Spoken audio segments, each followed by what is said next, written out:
Good morning student. आपण computer ग्राफिक्समधील next chapter चौथा chapter बघतो आपण ट्रान्सफॉर्मेशन. आपण कम्प्युटर ग्राफिक्समध्ये 3 लेक्चर पाहिले, आपण 3 चॅप्टर पाहिले. First introduction of computer graphics, त्याच्यामध्ये बऱ्याच गोष्टी आहेत, छोटे छोटे पॉईंट्स. त्यानंतर सेकंड आणि थर्ड चॅप्टर आपण पाहिला. सेकंड चॅप्टरमध्ये इनपुट डिव्हाइसेस आणि थर्ड चॅप्टरमध्ये आपण आउटपुट डिव्हाइसेस, लॉजिकली असतील फिजिकली असतील, त्या सर्व आपण त्या सेकंड आणि थर्ड चॅप्टरमध्ये पाहिले. आपल्याला ह्या ग्राफिक्समध्ये आता ॲक्च्युअल वर्क करायचं आहे की ट्रान्सफॉर्मेशन होतं. आपण ॲनिमेशन पाहतो. ॲनिमेशन पाहत असताना तो ऑब्जेक्ट असेल किंवा एखादा कशाही प्रकारचा ऑब्जेक्ट असेल तो मूव्ह होतो, किंवा तुम्ही एखादी गेम खेळत असाल तर तो ऑब्जेक्ट काय होत असतो, तो मूव्ह होत असतो, किंवा कॅच करत असतो, किंवा डिलीट होत असतो, किंवा शॉर्ट होत असतो, मोठा होत असतो, बारीक होत असतो. म्हणजे वेगवेगळे शेप्स तयार होत असतात आणि त्याच्यामध्ये काय होत असतात, चेंजेस होत असतात. मग ग्राफिक्समध्ये किंवा ह्या कम्प्युटर ग्राफिक्समध्ये असे वेगवेगळे ट्रान्सफॉर्मेशन आहेत. हे ट्रान्सफॉर्मेशन ज्यावेळेस एखादा ऑब्जेक्ट एका जागेवरून दुसऱ्या जागेवर जाईल, किंवा एका जागेवरूनच कॉम्प्रेस होईल किंवा एक्सपांड होईल, किंवा एका जागेवर राहील तो शेअर होईल, किंवा त्या स्केलमध्ये काय होईल, चेंज होईल. बट मग ग्राफिक्समध्ये हे करत असताना हा पूर्ण मॅथमॅटिकल डिपेंड्स आहे. मॅट्रिक्स तुम्हाला लास्ट इयरला किंवा आता मागच्या वर्षी तुम्हाला झालेलं असेल की ट्रान्सफॉर्मेशन हा का चॅप्टर झालेला असेल. It is all mathematical form आहेत.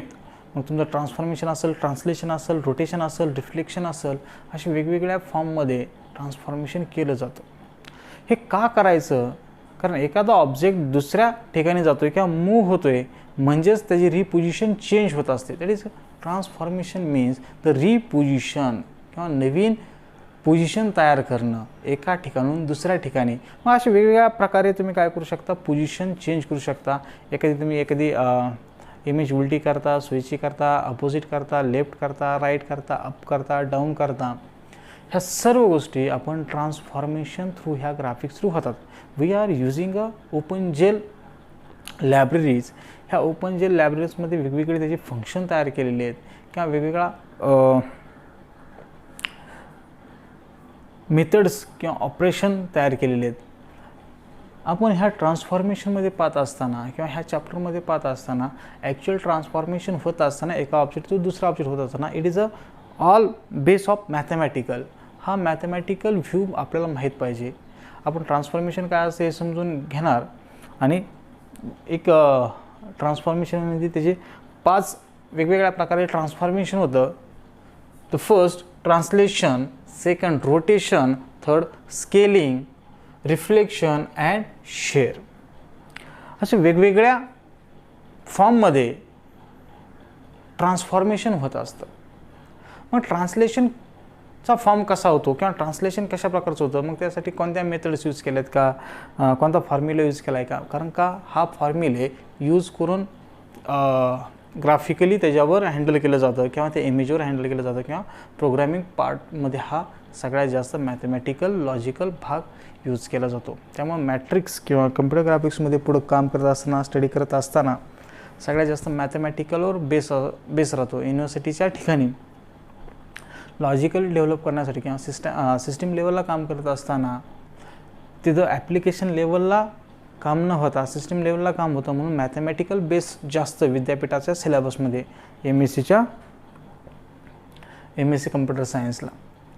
तर आपण ट्रान्सफॉर्मेशन म्हणजे काय, त्या ट्रान्सफॉर्मेशन म्हणजे काय, चेंज द साईज किंवा क्रिएट द न्यू रिपोजिशन्स.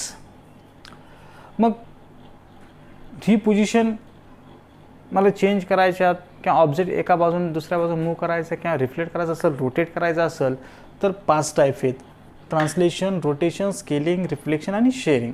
आज ह्या लेक्चरमध्ये आपण ह्याचे फॉर्म समजून घेणार आहोत, आणि सेकंड लेक्चरमध्ये त्याचे एक्झाम्पल पाहू. ओके.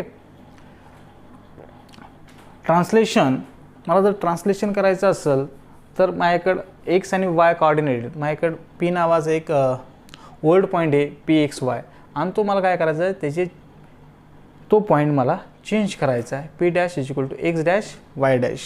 म्हणजे जर माझी व्हॅल्यू 5 आणि 7 असेल तर ती पुढे जाऊन मला 7 आणि 8 करायचे असेल तर मला काही ट्रान्सफॉर्मेशन फॅक्टर पाहिजेत किंवा ट्रान्सफॉर्मेशन पॉईंट पाहिजेत. कारण एका पोझिशनहून दुसऱ्या पोझिशनला जात असताना त्याच्यामध्ये मी ॲडिंग फॅक्टर करत असतो, तशा प्रकारचं ट्रान्सलेशन होत असतं. मग ट्रान्सलेशन करण्यासाठी माझा जो काय पॉईंट आहे पी एक्स, ह्याच्यामध्ये ह्या एक्स वाय पॉईंटमध्ये मला जर ट्रान्सलेशन करायचं असेल, नवीन पॉईंट डेव्हलप करायचं असेल तर त्यामध्ये मला काहीतरी ॲड करायला लागेल. मग आपल्याला एक्झाम्पल असेल किंवा काय असेल त्या ट्रान्सलेशन पॉईंट दिले जातात टी एक्स आणि टी वाय, आणि कोऑर्डिनेट पॉईंट कोणता आहे एक्स आणि वाय. ह्याचा चेंज मला एक्स डॅश आणि वाय डॅश नवीन पॉईंट तयार करायचे असेल तर this is a new form. X dash point मला नवीन पॉईंट फाईंड करायचा असेल तर एक्स प्लस टी एक्स दिला जातो, एक्स पॉईंट आपल्याकडे असतो, तो ॲड केला की आपल्याला काय होईल एक्स डॅश मिळून जाईल. Same as Y dash is equal to Y plus T Y आपल्याला दिलेला आहे, टी वाय दिलेला आहे, तो ॲड केला की वाय डॅश मिळून. It is a simple form आहे. एक्झाम्पल अशा प्रकारे विचारले जातात, एवढे सिम्पल पण आपल्याला समजून येत नाही. तोच फॉर्म्युला तुम्ही मॅट्रिक्स फॉर्ममध्ये राईट करू शकता. P dash is equal to P plus T X dash Y dash X dash Y plus T X T Y. हा फॉर्म जर तुम्ही सॉल्व केला की आउटपुट काय येतं X plus T X Y is equal to Y plus T वायच. मग तुम्ही मॅट्रिक्स फॉर्मनी पण सॉल्व करू शकता आणि डायरेक्टलीही सुद्धा तुम्ही काय करू शकता पॉईंट्स काढू शकता. Is a translation. एका पॉईंटवरून दुसरा नवीन पॉईंट डेव्हलप होणं, this is called translation form. Next rotation.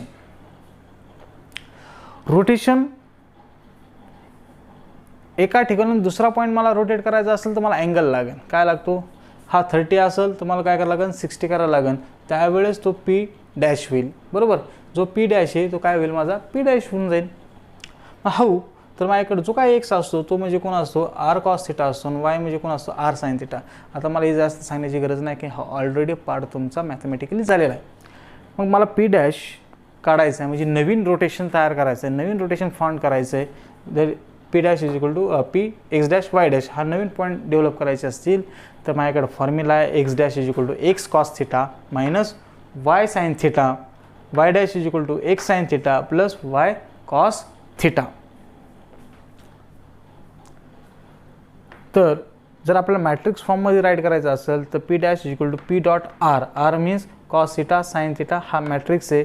X आणि वाय ह्यांचं दोघांचं मल्टिप्लिकेशन केलं की आपल्याला एक्स डॅश हा मिळतो X cos theta minus Y sine theta. Y dash is equal to X sine theta plus Y cos theta. आता आपल्याला इथं काय सोल्युशन तयार करायचं नाही किंवा एक्झाम्पल सॉल्व करायचं नाही, डायरेक्ट मला जर रोटेशन सांगितलं आणि रोटेशनमध्ये मला थिटा दिला जाईल, आपल्याला अँगल दिला जातो आणि एक्स कॉस थिटा वाय आणि एक्स आणि वाय आपल्याला माहीत असतात, डायरेक्टली आपण उत्तर काढू शकतो. मॅट्रिक्स फॉर्ममध्ये टाकायची गरज नाही. जरी विचारलं गेलं तर तुम्हाला सांगता आलं पाहिजे, कारण आता आपल्याला सोल्युशन तयार नाही करायचं, आपल्याला डायरेक्टली पॉईंट्समध्ये किमती टाकायचं सॉल्व करायचं आहे किंवा आउटपुट फाइंड करायचं आहे. तर हा फॉर्म्युला सगळ्यात महत्त्वाचा. X dash is equal to X cos theta minus Y sine theta. त्यासाठी न्यू रोटेशन पॉईंट्स काढण्यासाठी एक्स डॅश वाय डॅश हे माझे नवीन पॉईंट आहेत ते फाइंड करण्यासाठी X dash is equal to X cos theta minus Y sine theta X sine theta plus Y cos theta Y डॅशसाठी. Okay, it's a rotation. रोटेशनसाठी मला काय लागेल अँगल लागेल किंवा थिटा दिला जातो आपल्याला. Okay, then scaling. स्केलिंगमध्ये सुद्धा काय होईल त्याच्या डेटामध्ये तो पॉईंट्स स्केल होतात, म्हणजेच काय होतं एकतर एक्सपांड होतात किंवा कॉम्प्रेस होतात. Is a scaling. म्हणजे दिलेल्या साईजमध्ये चेंज करणं, that is called scaling points. म्हणजे तेच इमेज मोठी करणं किंवा बारीक करणं, it is a scaling factor. जर असा मला स्केलिंग फॅक्टर करायचे असतील तर फॉर एक्झाम्पल अशा टाईपचं माझं एक बिफोरली पॉईंट होता, तो काय केला आफ्टरली स्केलिंग केला. मग स्केलिंग फॅक्टर असतात, जसं ट्रान्सफॉर्मेशन करण्यासाठी ट्रान्सफॉर्मेशन पॉईंटर असतात फॅक्टर असतात, तसेच स्केलिंग फॅक्टर असतात एस एक्स आणि एस वाय. इथं आपण प्लस केलं होतं, इथं आपल्याला काय करायचं मल्टिप्लिकेशन. नवीन स्केलिंग पॉईंट करण्यासाठी X dash is equal to X into S X, Y dash is equal to Y dot S Y. जर मी एक्स इंटू एस एक्स, कारण एस एक्स दिला जातो आपल्याला एक्स व्हॅल्यू माहिती आहे, ह्यांचं मल्टिप्लिकेशन केलं की आपल्याला एक्स डॅश मिळणार आहे. आपल्याला वाय दिलेला आहे आणि एस वाय पण दिला आहे, ह्यांचं मल्टिप्लिकेशन केलं की वाय डॅश मिळून जाईल. That is a new scaling factor. की कॉम्प्रेस करा किंवा मायनस केलं तर कॉम्प्रेस होईल, प्लस केलं तर तो काय होईल, एक्सपांड होत चालेल. Okay, this is the scaling factor. तोच फॉर्म तुम्ही काय करू शकता, मॅट्रिक्स फॉर्ममध्ये तुम्ही राईट करू शकता. P dash is equal to P into dash X. हे जर सॉल्व केलं की तुम्हाला पुन्हा ह्याच व्हॅल्यू मिळतात. फक्त ह्याच्यामध्ये आपल्याला काय करायचे आहेत, ह्या फॉर्ममध्ये फक्त किमती टाकायच्या आहेत आणि आपल्याला काय करायचे आहेत, ट्रान्सलेशन, रोटेशन, स्केलिंग करायचे. फक्त तुम्हाला कळलं पाहिजे की ट्रान्सलेशन म्हणजे काय असतं, रोटेशन म्हणजे काय असतं आणि स्केलिंग म्हणजे काय असतं. Next, reflection. रिफ्लेक्शन म्हणजे काय, एखादी इमेज प्लस असेल तर निगेटिव्ह म्हणजे अपोजिट इमेज. त्यासाठी रिफ्लेक्शन एक्स ॲक्सिसवर होत असताना पी डॅश नवीन पॉईंट काढत असताना R X into dot P, आणि रिफ्लेक्शन वाय एक्स करत असताना R E Y dot P. म्हणजेच काय, फॉर एक्झाम्पल सिम्पल आहे, तिथं काय एवढंही तुम्हाला एक्झाम्पल दिलं ना, तुम्हाला डायरेक्टली फाइंड करू शकता. जर मला पॉईंट दिला एक्स आणि वाय, जर ही जी इमेज मी इकडं फाइंड केली, रिफ्लेक्शन केलं, तर माझं वाय काय असेल, वाय डॅश हा मायनसमध्ये असेल. जर माझे पॉईंट हा 1 आणि 2 असतील तर इथं काय होईल, 1 आणि -2 होईल. It is a reflection. त्याच्यामध्ये स्केलिंगमध्ये किंवा चेंजेसमध्ये काही चेंज होत नाही, पोझिशन राहते. जर इकडं जर स्केलिंग केलं तर हा काय होईल, -1 राहील, हा 2 राहील. It is a depends on हे कोऑर्डिनेट आपल्याला महत्त्वाचे आहेत की नेमकं रिफ्लेक्शन होतं असतं, अपोजिट रिफ्लेक्शन होत असतं. मग कशा प्रकारचं रिफ्लेक्शन होतं, जर एक्स ॲक्सिसवर रिफ्लेक्शन केलं तर आपल्याला वाय मध्ये मिळेल. जर नाही का वाय ह्याचं रिफ्लेक्शन केलं तर आपल्याला काय होईल, एक्स हा मायनस दिसून येतो. दिस इज द रिफ्लेक्शन, अपोजिट. ह्यांच्यामध्ये रिसाईज होत नाही किंवा चेंजेस होत नाही, फक्त काय होईल त्याच्यामध्ये पोझिशनमध्ये अपोजिशन पण आहे. Okay, this is the reflection. Next, shearing. शेअरिंगमध्ये शेअर करणं, एक्स शेअर करतो किंवा एक्स ॲक्सिसवर शेअर करतो किंवा वाय ॲक्सिसवर शेअर करणं म्हणजे एखाद्या बाजूकडं झुकणं, म्हणजे एका बाजूकडं झुकणं. जर मला एक्स बाजूकडे शेअर करायचं असेल किंवा एक शेअर बाजूकडे काय करायचं, मला ती व्हॅल्यू घेऊन जायची. म्हणजे आपण काय करतो, आपण एक्सपांड करत असताना ती व्हॅल्यू काय करतो, ओरिजिन पॉईंट तिथंच असतात आणि ते काय करतो, आपण शेअर करतो. जर मला ते एक्स ॲक्सिसवर शेअर करायचं असेल तर which type of the form, तर मला एक्स एस एच दिला जातो. हा 100 SH 10001 हा मॅट्रिक्स असतो. जर ह्याशी मल्टिप्लाय केलं तर मला नवीन पॉईंट मिळतो एक्स शेअरिंगचा, X dash is equal to X plus S H X dot Y. आपल्याला त्या एस एच ची व्हॅल्यू दिली जाते. फक्त काय, एकची व्हॅल्यू आपल्याला माहीत असते, वायची व्हॅल्यू माहीत असते, ह्याची व्हॅल्यू आपल्याला दिली जाते. हे जर सॉल्व केलं की ॲटोमॅटिक आपल्याला काय मिळतो, एक्स डॅश मिळतो.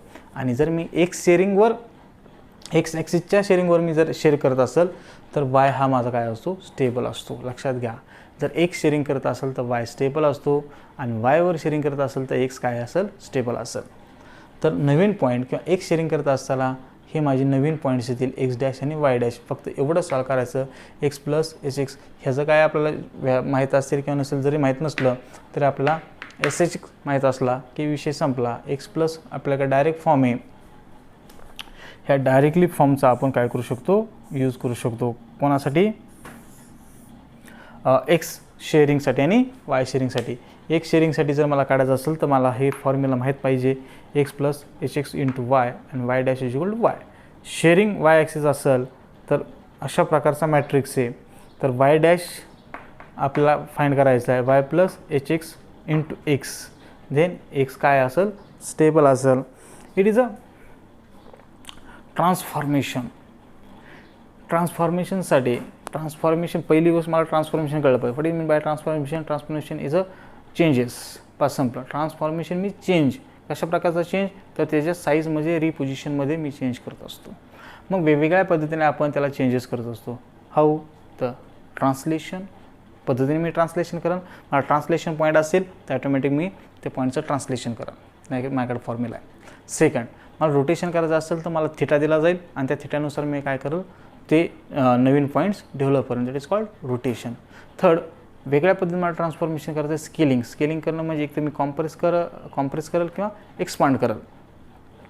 मग ते करत असताना मला काय स्केलिंग फॅक्टर दिले जातील, ते स्केलिंग फॅक्टर असेल झालं संपलं की त्या स्केलिंग फॅक्टर थ्रू मी काय करेल, एक्सपांड करेल किंवा कॉम्प्रेस करेल. रिफ्लेक्शन करत असताना रिफ्लेक्शन पूर्ण अपोजिट असतं. जर व्हॅल्यू दिली जाईल एक्स आणि वाय असेल तर वाय ॲक्सिसवर किंवा एक्स ॲक्सिसवर केलं तर वाय काय राहील, निगेटिव्ह राहील, आणि वायवर काय असेल तर एक्स काय असेल, निगेटिव्ह असेल. कशा रिफ्लेक्शनच्या बाबतीत. देन शेअरिंगच्या बाबतीत आपण एक शेअरिंग जर करत असेल तर मला शेअरिंग पॉईंट दिला जातो. म्हणजे मला जर शेअर पॉईंट करायचा असेल, एक्सवर शेअर करायचं असेल तर वाय माझा स्टेबल राहील, फक्त एक्सचीच व्हॅल्यू माझी काय होईल, चेंज होईल. जर मी वायवर शेअरिंग करत असेल तर माझा वाय चेंज होईल, एक्स हा काय होईल, स्टेबल असेल. That is called Y shearings. It is a transformation things. हे 5 की पॉईंट्स आहेत. ह्याच्यावरून आपल्याला काही 1-2 एक्झाम्पल आपण नेक्स्ट लेक्चरमध्ये घेऊ. Okay, thank you.